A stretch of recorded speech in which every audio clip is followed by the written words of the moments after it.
Hey everyone, this is Nekta out of the New York City Diamond District. We're going to answer a question I get all the time. People ask how I got into the jewelry business. I was actually born into this jewelry business. Um, Here's what it was. The second day in the country when my grandfather and his two teenage sons immigrated to New York from the ex-Soviet Union, someone gave them a tip since they were watchmakers. Yeah, all of them. My grandfather had a watch repair shop and a watch shop back in the old country, and his two teenage sons would help him in that shop. So second day in the country, someone gave him a tip to go out to the New York City Diamond District.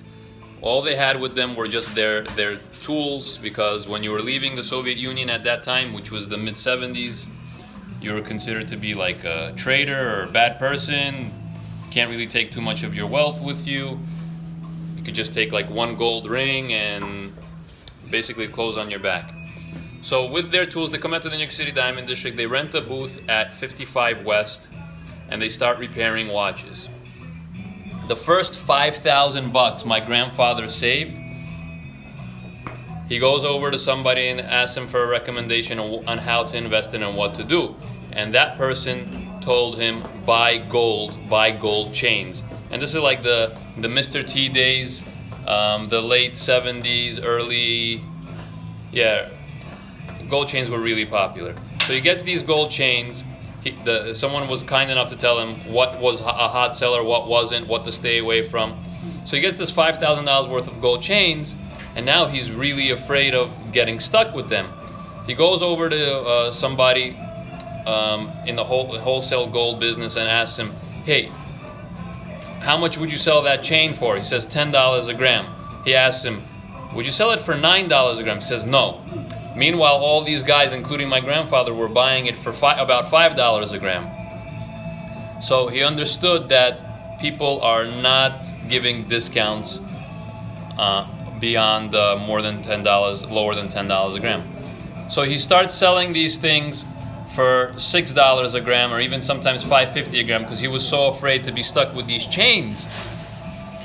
Of course he sold them, but he didn't realize what he did. He created a market for himself. People started, he did that a few times over and over and over, and people started talking about him. Back then, if you wanted to buy chains wholesale, gold jewelry wholesale, all the wholesalers were up in the office upstairs. You had to get invited or be introduced to someone, or find one of their ads. But they were doing this out of their watch repair booth, which is at ground level in one of the jewelry exchanges. So people started talking about them, and people from the tri-state area would come, stock up on really good deals on gold chains, and go back to their shops and resell them. After a while, he got a letter from the bank, a letter of credit, and flew directly to a factory in Italy, and shortly after that became the largest gold chain importer in New York City. They did that for pretty much most of the 80s. Another thing is, of course, lots of their friends and relatives were also immigrating into the country, and they would give them tips on what to do. They would give them tips on what to do, like, hey, come to the Diamond District, I'll give you merchandise, you'll pay me when you can, start selling it. And a whole bunch of their friends and relatives came into the business. That was good, but also created a whole bunch of competition where the business changed, because there was so much competition of everybody doing pretty much the same thing. What happened was they started competing with each other and started offering credit and terms to the buyers. And that didn't really work out so well, because at the end of the year, some people paid, some people didn't, and it was kind of like a headache type of a business. So they slowly moved into creating a different product. And what they did was they took the gold chains that they had and the gold jewelry that they had and started drilling holes in them and adding diamonds to them. They were customizing them and tricking them out with diamonds. And that was pretty interesting, because not too many people in the market were offering that. So that got really popular with the people, the local people. And they also expanded to a window type operation where they got a window booth selling these types of things. So they had both businesses. Shortly after that, that business that sold the customized. Oh, let me just say, I remember my dad would come home after work, have dinner, spend a little bit of time with his family, and then go back to his little workspace, which was a desk in our basement, and he would sort through stones and gems and mark with a black magic marker exactly where they would go on the gold piece, where he would give that to his brother, and the next night his brother would drill the holes into the piece and set the diamonds into the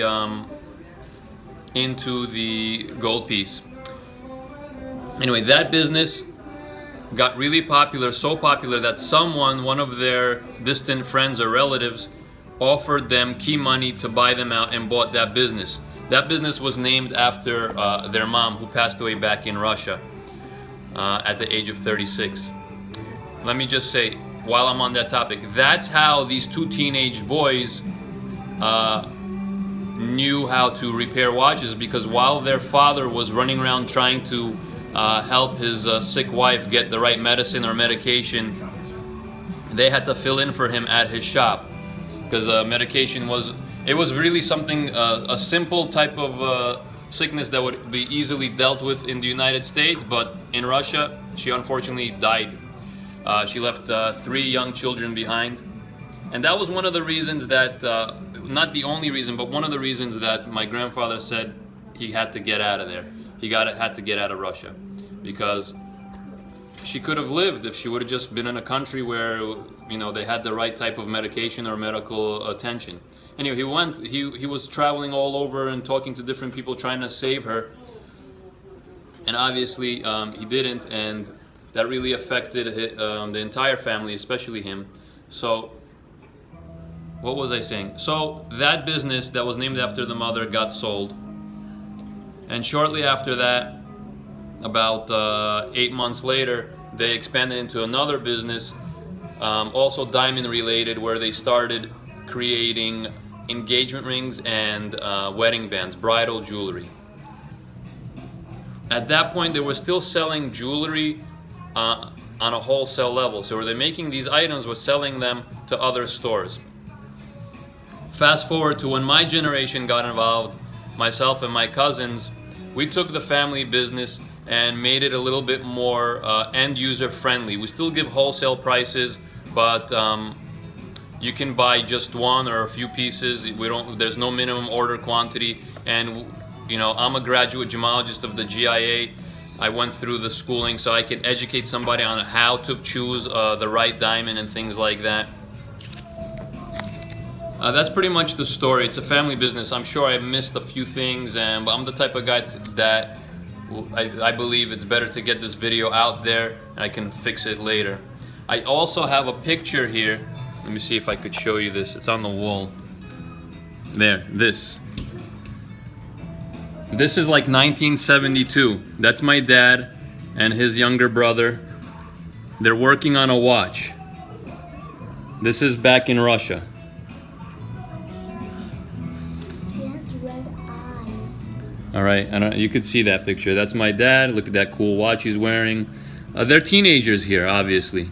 He's probably like 16 and a half or 17. He's probably like 16 or 15. Anyway, also in 2003, I myself created a watch line with my last name on it. It's the Nekta watch, that was the first brand name product that the family produced. You could probably still find them out on the internet, and that's the time I made that Nekta logo. Since then, I've evolved to creating custom-made jewelry and custom diamond jewelry. I get a kick out of knowing that I get a kick out of making bridal jewelry, because that's the type of piece that represents something so pure and so awesome, where two people get together and start a new chapter in their life, create a family, start making babies. I get a kick out of that. That's what starts that. Someone also once told me that I'm doing something that really made me feel great. Someone told me that I'm doing God's will, because the first thing that God told Adam, the first man, the first thing that he told him was to be fruitful and multiply. So that's like the first thing God told all mankind, and the ring, the diamond ring, is the start of that, because they start a family, start making babies. That's usually the plan. So I feel good about that. I help in the process. There's also something that someone once told me, that they do a statistic, and a woman probably looks at her diamond ring about 100 or 200 times a day. Who knows, maybe even more. And obviously, every time she looks at that, it brings a smile to her face. She likes it, and I get a kick out of knowing that I was one that created that piece. It's a very special item. It's a piece of jewelry that she wears pretty much all the time throughout the entire lifetime. And I was a piece of that.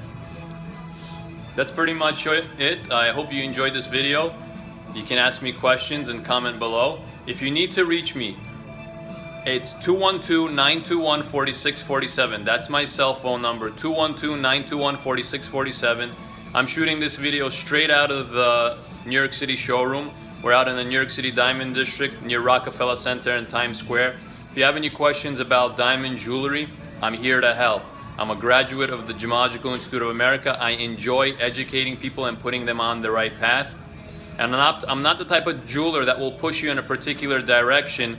I like to hear what your current situation is and offer you a few options so you can make the right choice. I'm not going to be the one that tells you that the D Internally Flawless is the only way to go. I like to take an approach where I show you sometimes how you can think outside the box and get more bang for your buck. And that's been the niche that I've been working for the past 9 years. It's been working really well, and people are very receptive to it. Thank you very much. Bye-bye. Bye. I just finished recording this video, and I forgot that I actually have something to show. This is that ring I was talking about. You weren't allowed to leave with too much of your wealth. You were only allowed to take like one ring or one bit of jewelry. This was the ring that my grandfather had commissioned someone to make for my dad to wear.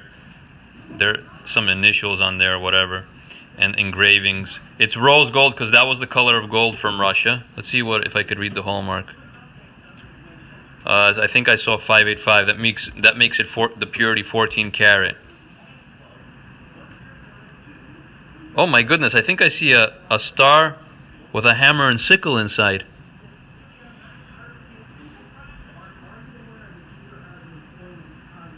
I'm not sure, whatever. I think I see that. Yeah, I do see that.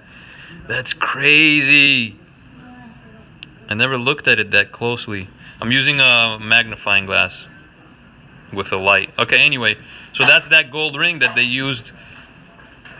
Obviously, it was never sold, and now it's like a family heirloom.